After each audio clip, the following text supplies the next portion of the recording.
Tommy Clark, head of social, Triple Whale. Um, 5-minute summary of your career and how you ended up at the Whale.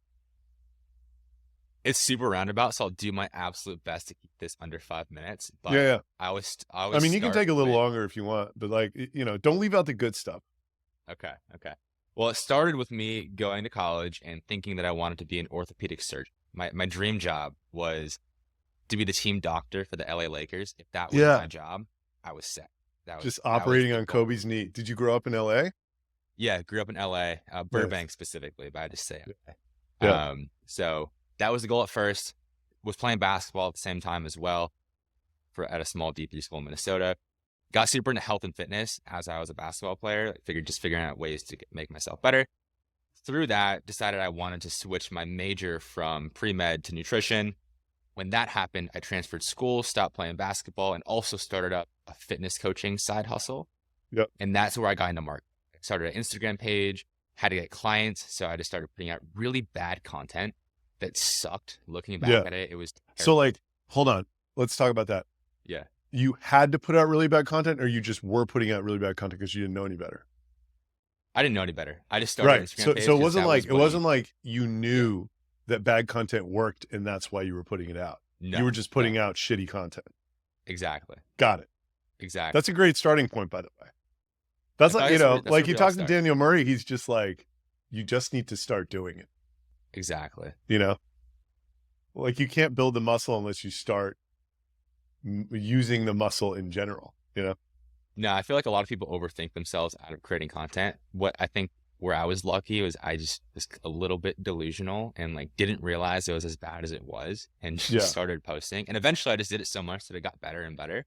Yeah. But yeah, you have to start somewhere. And most likely it's not great. Right. But okay, moving right along. Did that for like a year and a half, 2 years, got tired of the coaching side of it, just same conversation every week. But I really enjoyed the marketing side of it and figuring out how to get clients. So then I stopped coaching and stopped that side hustle, started working part-time for a company in the health and fitness space, doing content and marketing while I was still a student. Did that for another year or so. And then from there, one of my friends that I met in that space referred me to a freelance gig running social media for D2C Newsletter, which is their newsletter in the e-commerce D2C space. Yeah. Did that for a few months, and that's where my current CMO, Raba, found me, slid my DMs, was like, hey, looking for someone to run our social media. Are you looking for a job? Just so happened that I graduated school a month earlier, actually was looking for a job, so timing just worked out. We had a 15, 20-minute Zoom call. Yeah, and this was like, got that. This was like earlier this year. Yeah, this was January of this year. Right. I got that job in February and just been off the races since then. So yeah, actually, I think I did a pretty good job of condensing that. That was pretty good. That might not even have been 5 minutes, actually. That might have been like 3.5. Overachiever. Yeah. So the ecom newsletter, was that like a Nick Sharma type deal? Like what is like you have, if you search Tommy Clark, that organization, the collective that you and Daniel are part of comes up. What is that? What do you mean? Oh, Workweek? Yeah. What is Workweek? Okay. So yeah, so I write my own newsletter on social media strategy. By the way, subscribe to Social Files if you haven't already. Yeah. Go to Social Files, subscribe. It's very valuable. But that is one of the things I'm doing on the side. So I have my full-time job with Triple Whale, and I also write my newsletter. And that's pretty much just showing brands how to grow on social media, proper social media strategy, like how to grow on Twitter, LinkedIn, TikTok, all that good stuff. Workweek acquired the newsletter, so I write for them now, and I pretty much get a retainer to write my newsletter, and they help me grow it through paid ads and run the operations. They run all the ad sales. So I pretty much just write and make good content, and they handle all the stuff that, one, I'm not the best at, and two, I just don't really want to spend a whole lot of time. Yeah, so that's what Workweek is. It's like a stack of newsletters related to marketing or what. They're kind of doing the business ops, and they pay you money and let you just be the writer. Exactly. And there's like rev shares. So they do the ad sales, they keep a percentage, I keep a percentage. So yeah, it works out. Yeah. What was the ecom newsletter called? I'm just like trying to find different places to advertise. D2C newsletter was the it was literally called D2C newsletter. Does it still exist? Yeah. I think they just passed like 100,000 subs. So, or not just passed, but they're at like 100 something. thousand Can you hook subs. me So up? Should I doing pretty advertise in okay. there if I'm going for the Shopify Plus crowd, or is it not? I don't know. Is I it think not we the tried advertising with them with Triple Whale. I'm not sure how it went, but I think it's definitely worth exploring. Yeah. Cool. So I found you because, and I've told you this, but I haven't told whoever's listening to this. I thought it was like so wild. Well, first I found out about Triple Whale through one of your investors that I was on a call with. Because if you're me, you get prospected all the time. You never answer any of them. But this fund Elephant, the guy Andy Hunt who started it, I'm like really good friends with his younger sister. He's a founder of Warby Parker, who's our biggest customer. And I'm just like, I've said hi to the guy before, like, but like never actually talked to him about like what I was doing. And it's like so close to like the pond that he plays in that I was just like, I'll do a call with you if Andy comes on.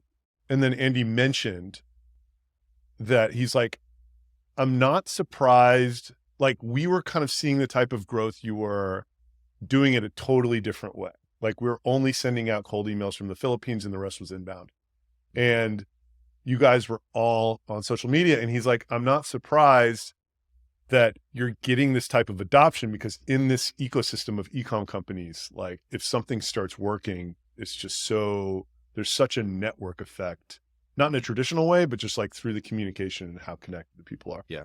And he's like, yeah, these Triple Whale guys like growing by 30,000 MRR a day. And they just have like some guy tweeting about it. And then I look at Triple Whale and the founders aren't doing it because I was always under the impression that you had to be Russell Brunson in order to like really kill it on social. And I'm like, I'm not willing to do that.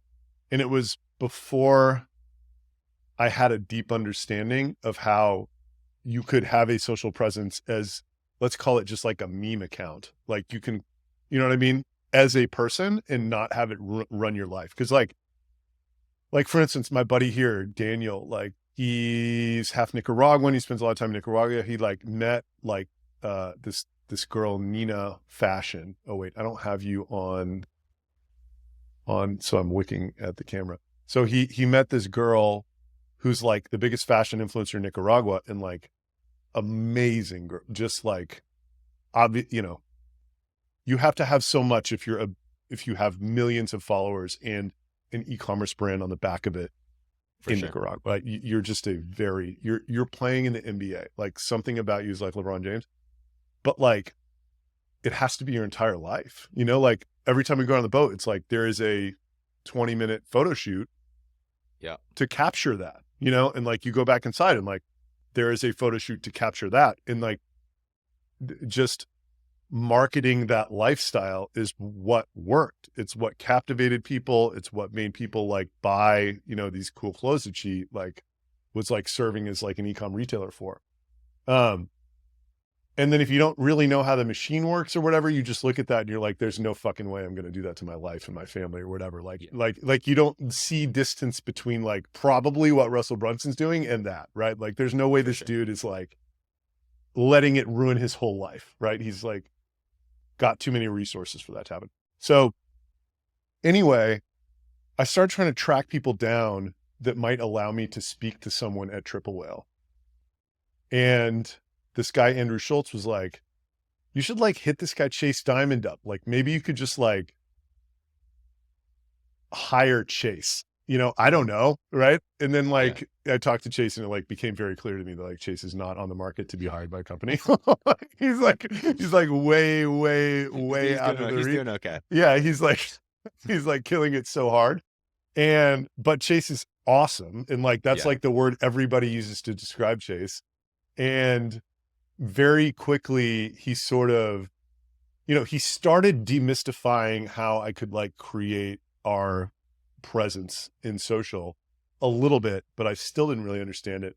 And then he hooked me up with like Max. And then I sort of like got in touch with Rabah, like this, that, and the other. And, you know, ultimately it led to like, I'm like, Rabah, you need to be doing what we're doing and I need to be doing what you're doing. So like, let me come into your office first and show you what we're doing and give you all the lists and all the email templates and everything else, because it's going to work because your brand's better than ours. And then you need to tell me what you're doing. And then I'm in your office and you're like, you kill it on LinkedIn. It's low hanging fruit. At the same time, I read this like Gerhardt founder brand book. If you're a founder, you should read it. It's it just articulates the case to build a brand as a person rather than a word. And then, yeah, we started talking about how I might strategically, do this LinkedIn crap. And like, you've been coaching me and I have like 4,000 more followers in like, I don't know, what is it, 10 weeks? Like, it's amazing. Something like that. Yeah. So I'm going to, and just typical me. It's not just like, oh, I'm going to like chill out and do that. Like, all of a sudden it went to like 2 LinkedIn posts a day, 2 newsletters a week. I just, at the beginning of this episode, which probably get chopped out, I've been recording podcasts for 4 weeks and I have 11 1-hour episodes that haven't been launched yet, but are like currently in production. And I'm doing a once a week work in public where I'm like, oh, I changed the sales deck last week. Here's what I did. And then reporting back on it like, oh, we sent out 12 contracts yesterday, 30K ACV. This is really awesome. And like, it feels like it's a little bit without direction right now, but like, I totally get this idea of the flywheel that you described to me. That ultimately, like, there's going to be so much that you can sort of throw out there, see what works, mix it all on like different platforms and everything. And I just feel like I get it, like I get it. And it's wild. So like, when did you have a moment where was there like when you were just making shitty content, for instance? Yeah. Was that because you were bored? You know what I mean? Like I feel like I'm trying to like, the essence of what I'm saying is like, I have internalized the power of social media. When you started creating content, had you internalized it, or were you just like, this is what I need to do, for some reason you kind of thought this is what you needed to do, but you didn't know why, or like the power of it or whatever. Yeah. Yeah. I mean, just looking around the space that I was in at the time, like the fitness space, you look at a lot of fitness coaches, they all have Instagram. So like, yeah, oh, well, if I want to be like that, that's what I need to do. Yeah. Probably do that.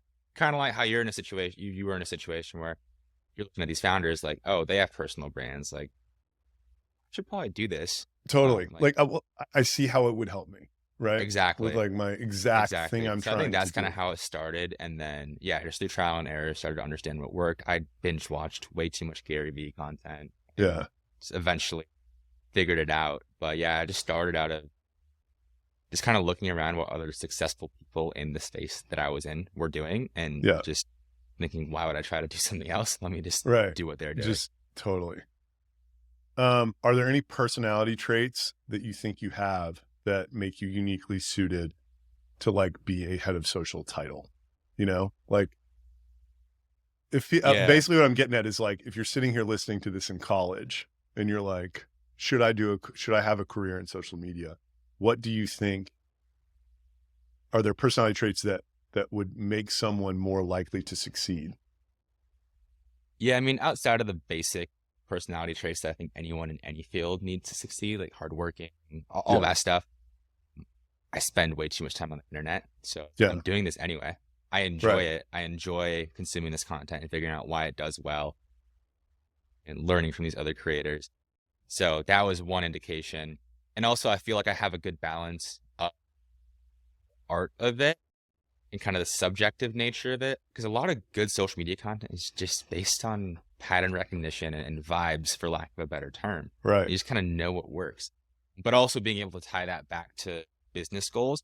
I think you look at a lot of social media managers right now, and just content creators in general, and they go to one end of the extreme or the other. They're either super artsy and just want to do it for the passion and for the fun, and there's no real tie back to business metrics, or you have other end of the spectrum, which you see this a lot in B2B and SaaS in particular, which is everything has to be tied to revenue today.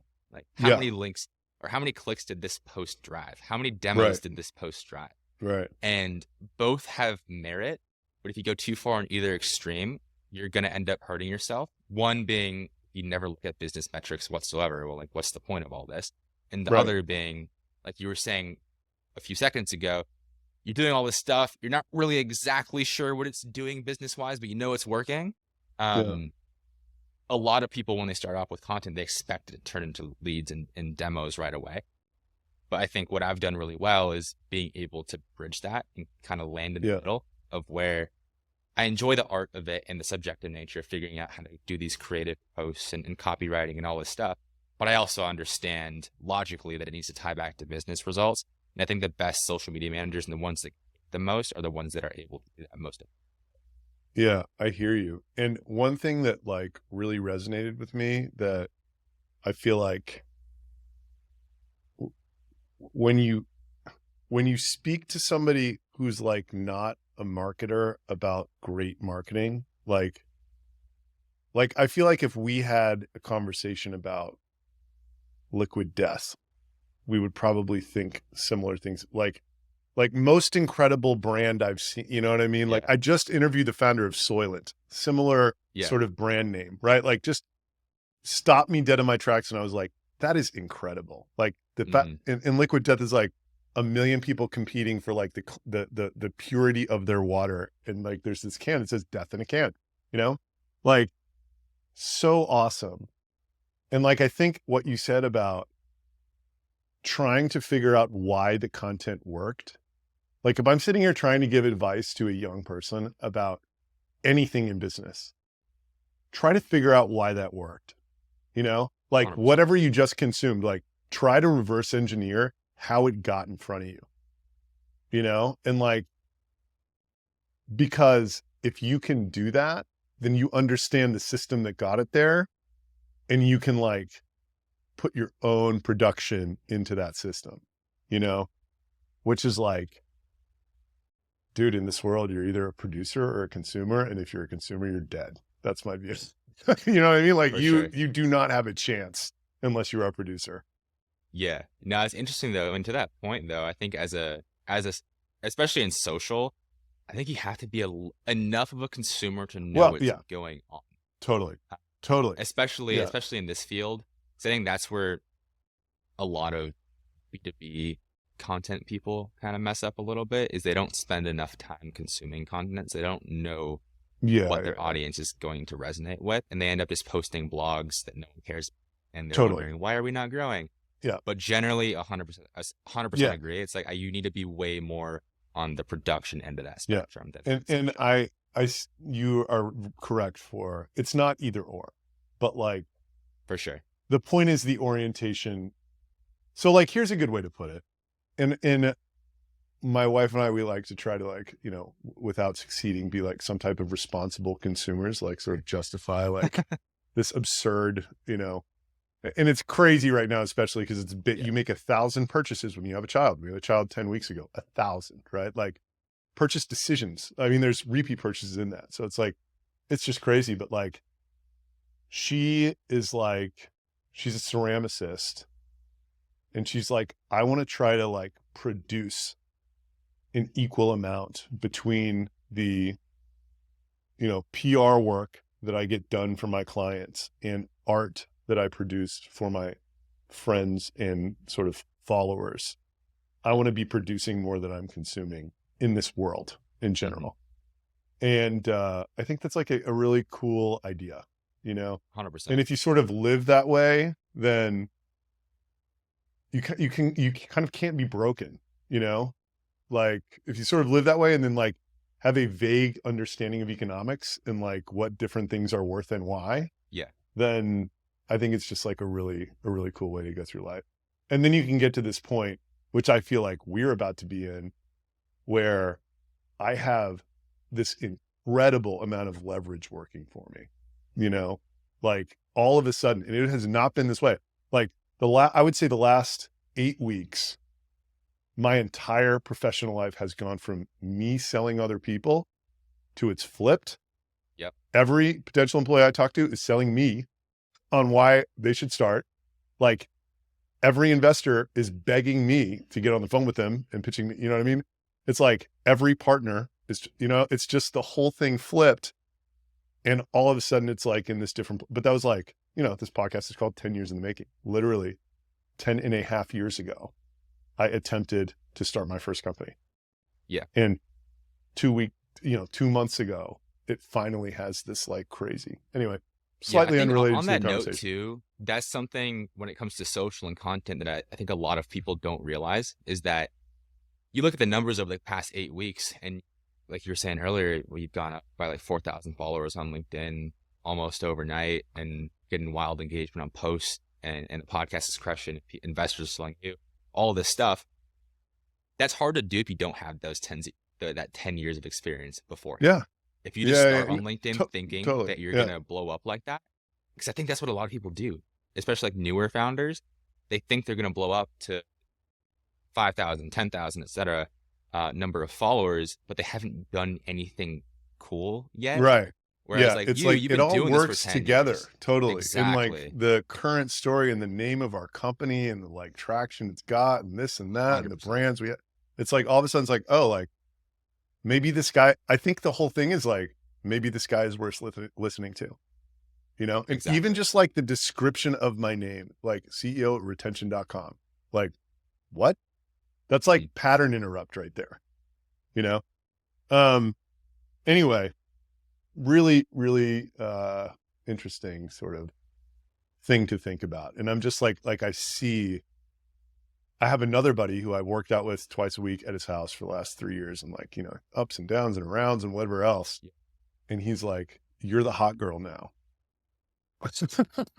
He's like, that's literally what, like, it's 8th grade. Love it. Like you showed up and like, you've got like boobs and hips and you got your braces off and like, cause I was telling him, I'm like, dude, like I can't, my calendar is nuts now. Like it's like people that I want to talk to that want to talk, you know what I mean? It's like, it's just this crazy thing to manage. But anyway, moving right along here. So would you say that you're like the best at any one platform, or does social not work that way? If you you know what I mean? Like, I think generally I'm confident in any platform that I'm on, I'd be able to grow a following for a brand or a personal brand. I spend the most time on Twitter and LinkedIn because most of my work is in the B2B tech space, and just by nature of the audience that's on those platforms, it makes the most sense for the vast majority of brands in that space. Like with Triple Whale, we were on TikTok. I mean, we still are on TikTok, but we really were going hard on it for probably a month or two earlier this year. And we saw lots of success. We had a video hit over 3 million views. We had several hit over 1. And from the outside, it looked like, oh, we're killing it. Like, this is so sick. Did it turn into business-wise? Not really. Yeah. And maybe if we played that game long enough, it would have. But compared to the low-hanging fruit is Twitter, and it just didn't really make much sense. And I think that's where most tech companies are at right now. So I just spend a lot of time on Twitter and LinkedIn. I also enjoy writing a lot more than I enjoy creating video. I enjoy public speaking. I just enjoy the editing side of it and that whole thing. Yeah.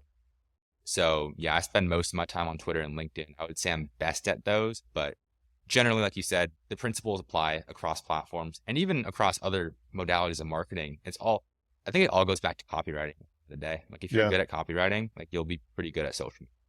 Right. Yeah. Copywriting is so powerful, huh?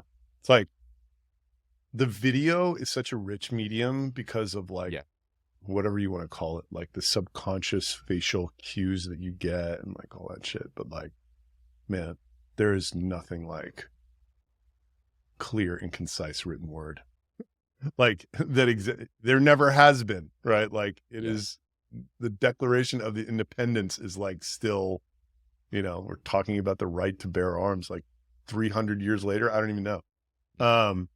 So do you have any guiding philosophical principles about this whole area of study? For instance, Daniel Murray's interviewed him last week. His thing is like, he's got 2 things he said. He says, tries to keep things as simple as humanly possible. And then he also tries, for LinkedIn specifically, where he's grown his huge audience, he likes to give people a break. Right. Do you have anything like that? That's like, this is my thing that I'm doing, you know?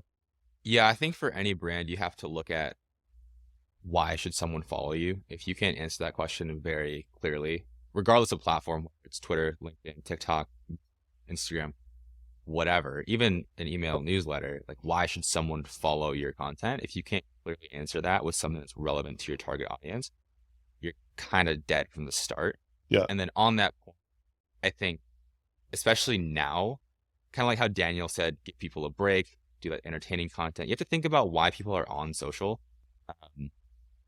They're probably not going on social media to check up on what the latest B2B SaaS company is posting on the blog. Right. Maybe, but the vast majority of Probably people not. Yes. aren't going to be doing that. What are they going on there for? To catch up with their friends, to watch entertaining content. And if you make your content entertaining and catch their attention, and I think instead of trying to stand out so much, try to blend in to what your audience is looking to experience on social. Yeah. So like blend into the entertaining content and the stuff they're going to be consuming anyway. I think that's what we've done really well with Triple Whale and the more like humorous content, especially on Twitter, like with memes and just kind of like funny stuff in general. It's more in alignment with what people are going social to do versus trying to like shove this square peg into a round hole and hope it works. Yeah. So I think it's like, know what people are there for and give them what they want. Exactly. So like one of the things, this LinkedIn stuff, right? Like when you're like, a lot of people don't consume enough, so they don't, like my favorite thing is like, I spent like an hour on this one post about the thing that happened when I was speaking at Blue Whale, when I'm interviewing the pretzels.com guy. And like I said, what I did, and it was like kind of like a humble brag, like, it had a lot of these elements. And I was like, this is so clever. It's going to do well. And like, no one gave a shit. And then like you retweeted one of Daniel's, like it said literally like, the purpose of marketing is to help sales. And it got 5,000 engagements. Yeah. I was just like, crazy. Okay, hands in the air. I don't know what I'm doing. Like, I mean, to that point though, I think there's a balance between those types of posts. Yeah. So obviously the more simple stuff that is very wide appeal, it's going to have a better chance of going viral and really taking off like that. Yeah. But those posts that are more niche, that are going to appeal to a smaller group of people, but a more powerful group of people, I think are also very beneficial. So it's not all about chasing if it was about chasing the likes, we just post those tweet screenshots every single post constantly and just run the numbers up. But at the end of the day, it's a business too. And we need to make sure that people trust you as a person enough to buy from you. So that's where that longer form content comes into play. But yeah, as a social media manager, I can confirm that a lot of the times the posts that do the best engagement wise and likes and shares, almost always the ones that take 30 seconds to post that you think this is stupid. And then just goes to them. Unbelievable. So kind of on that note, kind of unrelated. So I've heard you say it several times. You said, there are a couple of things I know resonate deeply with my audience. So I talk about them in different ways all the time. So what are those things, and how long did it take you to realize that those were the things? Yeah, it's a great question. I can guess, by the way, because I like watch your stuff. I feel like I know what they are now. Yeah. So when it comes to my personal brand, for anyone who doesn't know, like I said, I read a newsletter about social media strategy. My main audience is going to be social media managers. Yeah. And I mean, it's fairly easy for me to understand what those points are because I am a social media manager. Right. So it's happening. There wasn't much of a learning curve there. Right. But I would say one of them is definitely being a one-person social team, having to manage a bunch of different platforms at once, very little resources, burnt out. That's one pain point that I harp on a lot. Look at my LinkedIn. There's this one post that I post probably every 2 or 3 weeks. Every single time, it absolutely crushes. Right. It's the whole idea of a social media manager isn't a graphic designer. They're not a video editor, they're a TikTok creator. So hire recording. Right. One thing that I realized, and this is true regardless of profession, so just think about this in terms of whatever target audience you're creating for. People love to be put in a position where they can vent without taking responsibility. Yeah. So they're not going to post that stuff on their LinkedIn because they're afraid that their boss is going to see it. Or someone that they're going to get hired by is going to see that and not want to hire them. So if you can post it without the downside and they can like it or share it, right, they still get to take part in that venting without having to take responsibility for it. So I mean, that's one example. There's another example of like platform updates happening super frequently, like just being overwhelming. But yeah, generally anything harping on being overworked, kind of work-life balance stuff, being burnt out, people not understanding social media managers, which are all very valid things. Right. But it is kind of funny how like you spot those patterns of what does well. And at the end of the day, like you're trying to grow an audience, I'm trying to grow an audience. So like we'd be stupid not to lean into those things. Totally. In ways that make sense. But yeah, it is pretty funny. Another one that I see is like the one that's like, so like whose boss like wants to see social media booking demos on day one or something to that effect. Yeah. Right? Like what is this gonna fucking, it's like, I'm sure every social media manager is like, can you please, like heard, it's like in one way or another, they've heard like, so what is this doing? Right. And you're like, motherfucker, like you hired me and told me that I had like, rope to hang myself with. And now you're taking it away. Like, dude, No, 100%. Yes. Okay. So turning to, if you were a founder of an e-com brand with real traction, which both of our brand audiences, I mean, my personal brand audience and then Triple Whale's audience are that, right? So presumably those will be the people who, watch this because it's mostly them that I'm interviewing. What are your thoughts on building a personal brand versus building the business brand following? Yeah, I think both are necessary. So personal brand definitely helps for obvious reasons. People, because going back to what we were talking about earlier, like why are people on social media? They're there to engage with people. Yeah. I work in social media and I don't remember the last time I've engaged with a brand account from my personal account. I just don't go on social media to do that. Right. And if I'm not doing that, and that's my job, someone who's just randomly scrolling with little to no thought is probably not going to do that either, or not really incentivized to do it. Yeah. So in a lot of cases, especially if you're a brand that doesn't already have a lot of recognition, so if you're not like a McDonald's or a Pepsi or a Wendy's or whatever, any big name brand that anyone would already know, you're going to have a really hard time growing a real brand social media presence from scratch out an influencer network without an active founder, or not even a founder, without an active team, just in general. It's very hard to do.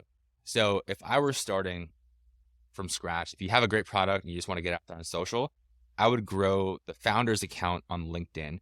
You could go Twitter as well. I think Twitter is very valuable still to this day, but I think LinkedIn is easier to get momentum from scratch. Right. Just because it's still very early on the platform. There's still a demand for content creators over there. So if you can post quality stuff, you're going to have a better chance of really growing quickly. So I would grow on LinkedIn, grow the personal brand, still make the company page and set it up, make sure everything's all good. Because what you can do is after like every post from the founder's account, just comment from the company page underneath, this is what we're doing. Yeah, and people click it. Your stuff. Yeah. And if the founder's content's good, people are going to get curious about what's retention.com. What do they do? And they go click over to the company page. It just kind of grows by osmosis. And then eventually, once you get to a certain point, I don't know what exactly this number would be, but let's say like 50,000, 100,000 followers. Yeah. And you have this super strong personal brand on LinkedIn, then consider putting more effort into native content for the company page. But you can get a lot of the way there just through having a strong personal brand. And assuming it's the founder's brand, you're not really at risk for, like, the founder's not going to leave in most cases. I mean, I'm sure there are exceptions to that rule, but it's not the same as a mid-level employee having a personal brand, which is still a valuable asset, but there is that risk of what if they leave, then you're kind of screwed. Yeah. But growing the founder's personal brand is pretty foolproof. And then from there, transitioning that into then growing the company page with dedicated content. Which brings us to Triple Whale, who's not doing that. What are your thoughts there?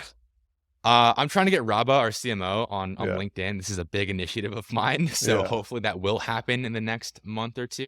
I think that was more so by necessity of like, this is the hand I'm dealt. What do I do with it? So it's still very possible. And if you're in a situation, so if you're a marketer watching this or listening to this and you're like, my founder doesn't want to do this or my CMO doesn't want to do this, you can still grow a company. It's still very doable. Yeah, like It you just guys takes have a bit more. 20,000. You guys have 20,000 followers right now.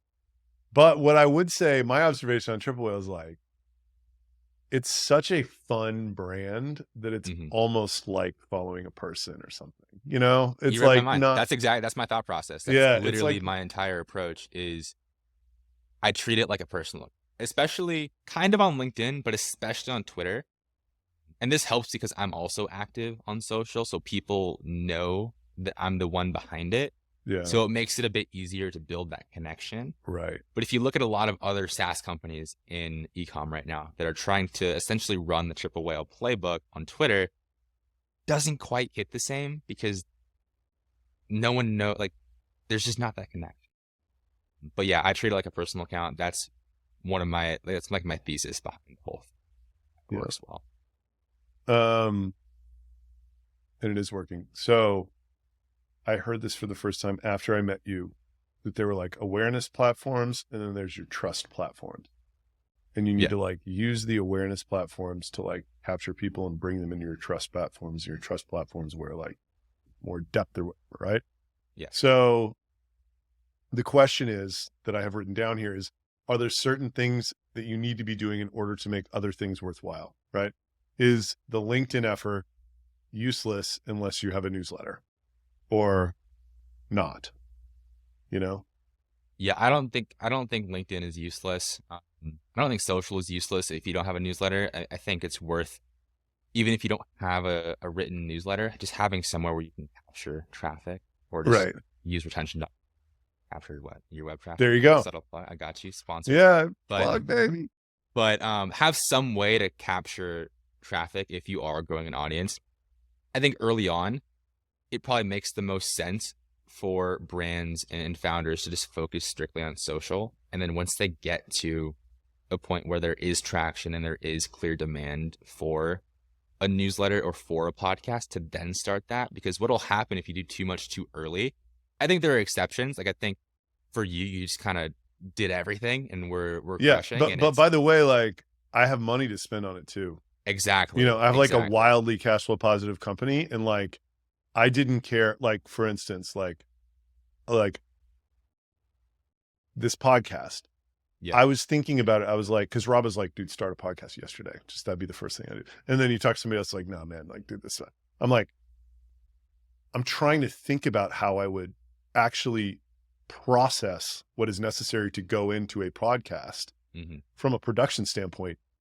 And I was like, there is no way I'm doing that with everything else I got. And then I was talking to this guy, Brad Weinmart, who's got a podcast, and he's like, these guys will do it all for you and they're incredible. So like they go through, they edit it all, they clip it up into video snippets that have quotes that go by. I'm like, they'll literally just like feed you everything to post on social media at some point, right? It's kind of like, if you don't have someone doing that, it's not worth doing the podcast in the first place, because if I didn't have those guys, all these recordings would just be sitting in Riverside and they never see the light of day, you know? 100%. Like, yeah, there definitely is a rank prioritization that you should go through, especially if you're resource strapped. Yeah. If you have a wildly cash flow positive business, then cool, do everything. Like, absolutely. So, yeah, like, exactly. It's just make sure you have the crush. right people doing it, but like do it all. Like, you know, my thing was like, I just need my life, as crazy as it's getting right now, I need to only spend like 2 or 3 hours a week on this, and it needs to be Monday morning. So, well, aside from these podcast recordings, which I've allowed every other week, like 4 people to sort of book on Thursdays. That's kind of like how I've done it, which is, it feels busy sometimes, but like it's very manageable. That's not a lot for the amount of production that's getting posted right now. I think anybody would be like, that's probably worth the 2.5 hours, you know? Cause like the way we're sort of working together, it's like, it's still my words, you know, it's still like, I'm doing a lot of video, which gets, you know, like Mason will like watch the video and then make it into a newsletter, you know, or whatever, like kind of doing the same thing with LinkedIn. So, but like, I if I was just doing this myself, like it would be all that I was doing. And I would just do LinkedIn. I think I would still probably the lowest hanging fruit. Totally. And even like Chase was like, Chase is full-time social media now, basically, right? He's kind of like, I would say he's an advisor at his own agency, but he's like the top Yeah. of funnel for it through social media. But like, he's like, I do 3 posts a day on both platforms, and you know, they're thoughtful, right? Like, it takes a lot of time. Oh, and another thing that when you were saying like people need a reason to follow you, what popped into my head was like what Chase, this is so boss. It's like, follow me if you want to become a better writer. That is such a boss thing to say, you know? Like, I just like some of his posts are so, I mean, that's just the example of copywriting, right? Like, that's so elegant, you know, like I'm not going to make a political comment here, but like in the same way that if you were to objectively look at the words Black Lives Matter standing there, that is an impossible phrase to go against from a mental standpoint, right? Like you have to be behind those 3 words. Yeah. There's no, you can't, of course, Black Lives Matter, White Lives Matter, Green Lives Matter, like, but you know what I mean? It's like, follow me if you want to become a better writer is like a statement like this. Like, of course I want, you know, who there's not a person alive that would not want to become a better writer. So it's like, it's just this amazing hook, you know? So what advice would you give explicitly to someone in college who wants to start a career in social? Start a side project and use it as your initial portfolio. Parlay that into freelance gigs or a job, whatever route you want to go. If you want to do in-house, if you do freelance, whatever that looks like. But I would start with some sort of side project. For me, that was like my fitness side hustle. And that's where I got a lot of experience. And then I was able to parlay that into a part-time job, build more relationships, and everything just kind of snowballed from there. But if I was starting from scratch, I wouldn't wait on like getting a marketing degree and going like that whole route, getting an internship. You can do all that stuff, but I think you can really expedite the process just by doing a lot of trial and error through your own side project. Like, I talk to a lot of people that hire people who are out of college. Yeah. And there's one thing that matters more than anything else. How many followers does this person have and how engaged?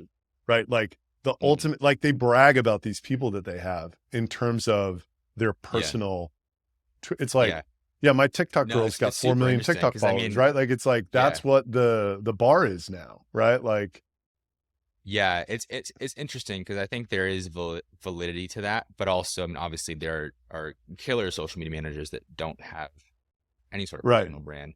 But I think generally, if you're trying to get yourself in the door, having your own personal brand, it helps. Not only because of the followers, but you're posting your thoughts on Twitter or on LinkedIn or on TikTok, and you're giving people insight as to how you think about marketing.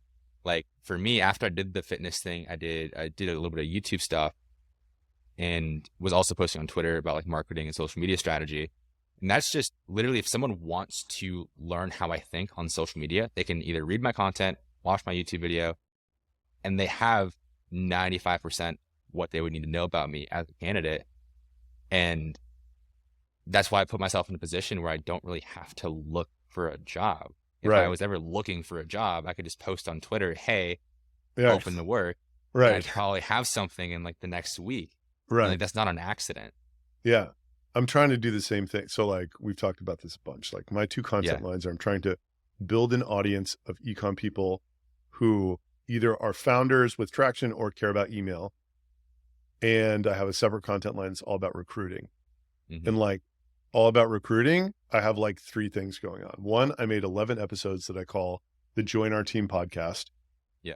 Everything about what this crazy traction we have, my philosophies behind, you know, how we sell things, how absurdly valuable I want them to be, remote work, like all this crap that like you would never find out in an interview process. There would be absolutely no way before you got here that like you would find out that this company was philosophically aligned that way. It's an hour of me just ranting, right? And I think that really helps. Like every single person that we've hired has watched all of those. And it's kind of like, you know, they send them back the first one Literally, it's just like Adam made this 5-minute video, and then it's an 11 video playlist. And like, if it doesn't excite them, it's not the right fit.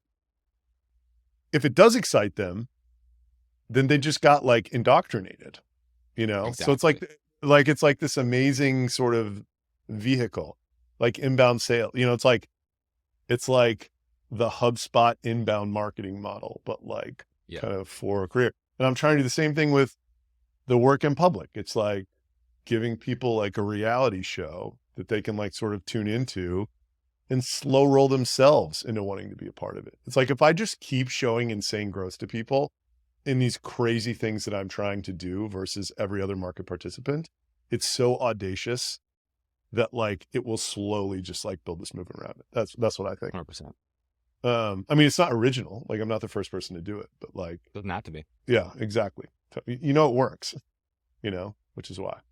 Rock and roll, man. Well, I've really enjoyed this conversation. I do 2 things to wrap everything up. If you could write one thing on a billboard for everyone to see, what would it be? Don't make boring content. Yes. The billboard might be boring, but don't listen to this. Exactly. Exactly. Cool. Final 5, favorite book. Favorite book. I was going to steal yours and say $100 million offer. Dude, it's so good. I hate the fact that I've written so much about it, but I'm just doing so much right now specifically. Like, I've totally changed how we sell everything after reading that book to both of the audiences that we have. And it's working. So, like, dude, we have 2 trained reps right now. We just hired 15 more. We sent out 12 $30,000 average ACV contracts in the last 24 hours with 2 reps. I don't want to say it's all because of Alex Hormozi, but like, it's because I listen to that and I'm like, this just isn't good enough. It's like, our traction's fine, but like, I could do this in a way to where they would look at the pricing and they would be like, I would be a fool to not jump on this right this second, you know? So it's like, we're doing much larger, it's like the size of the buyer has been gradually, it's just our brand's increasing. We know who the audience is, this plus guy or whatever. So it's like, we're kind of creeping up market, but like at the same time, it's like, we would have made more monthly money from these guys with this other deal, but like it turned into this thing that's less dollars per month, but like a for sure 14-month thing, like that closes quicker because it's more obvious. You know what I mean? It's like, there's not a question of like, well, what's the price per lead? And like, is this going to work? And do I need to upgrade, downgrade? It's like, oh man, I'll do the scale plan. Like, when's the onboarding call? Like, you know, it's just wild. Like, for sure. And it's crazy that books can do that. You know, like, you can just get influenced by this person. And it's like, dude, like, I never thought about it like that, but like, why wouldn't I do that? Like, I'm in a position to where I could make an offer that would be an absolute killer to these people. And I'm not doing it right now. Why not? You know, like, can I afford to do it? Yeah. Our gross margins are like 95%. Like, I can, you know what I mean? Like, it's software, you're selling air. Like, you can, but a lot of times it's not even raising prices. It's just like changing the perceived value and reducing the risk and improving time to value and like all that crap that he talks about, which is so fantastic. Anyway, sorry. Particularly passionate about that one right now. I love it. Yeah. Married, single, kids? Single. You single ladies. 23 single. Yeah. 23 and single, 6'6".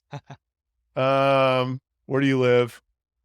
Austin, just like Austin, Texas. Yeah. And then favorite vacation you've ever been on?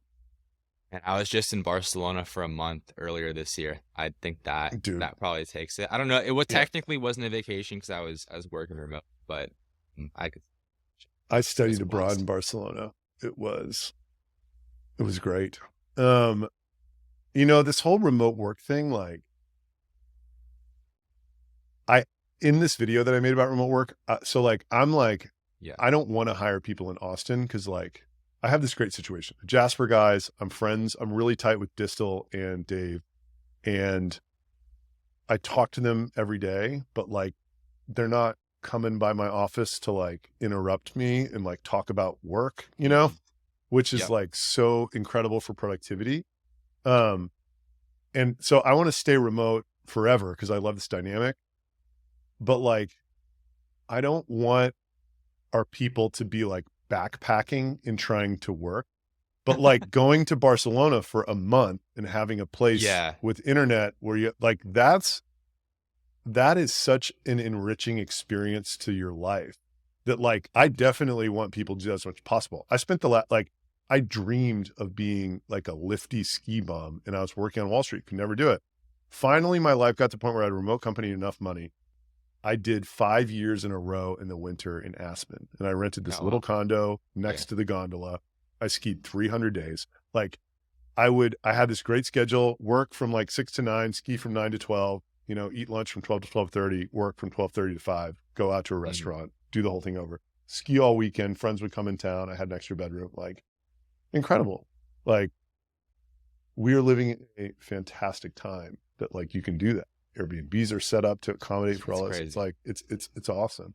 I mean, the downside is like people argue, I think really, I listened to this great podcast, which was like the scientific, there's so much data that the big companies put out during COVID about relative productivity. So they're like, office environment is actually horrible for some like engineers, open floor plan is like so much more code got written during COVID than during the open plan era.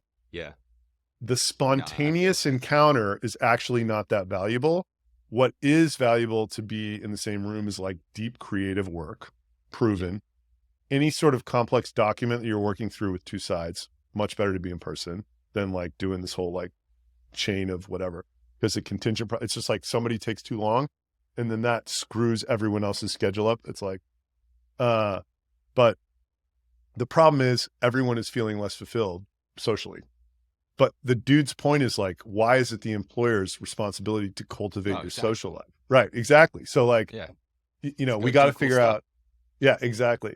But like the people who will thrive in this next era are the people who cultivate their own social life and do all the other stuff like you're doing, you know, go to Barcelona, like go live in Aspen for 5 years, whatever. Anyway, fascinating conversation, dude. You live in a different world than I do. And it's just like so fun to like, you know, get into like people's heads who are just doing something totally different. I mean, not totally different, but like, you know, I'm just like, what I'm doing right now, I don't even know what it is, but it's like not only that. Anyway, great talk. Thanks, Adam.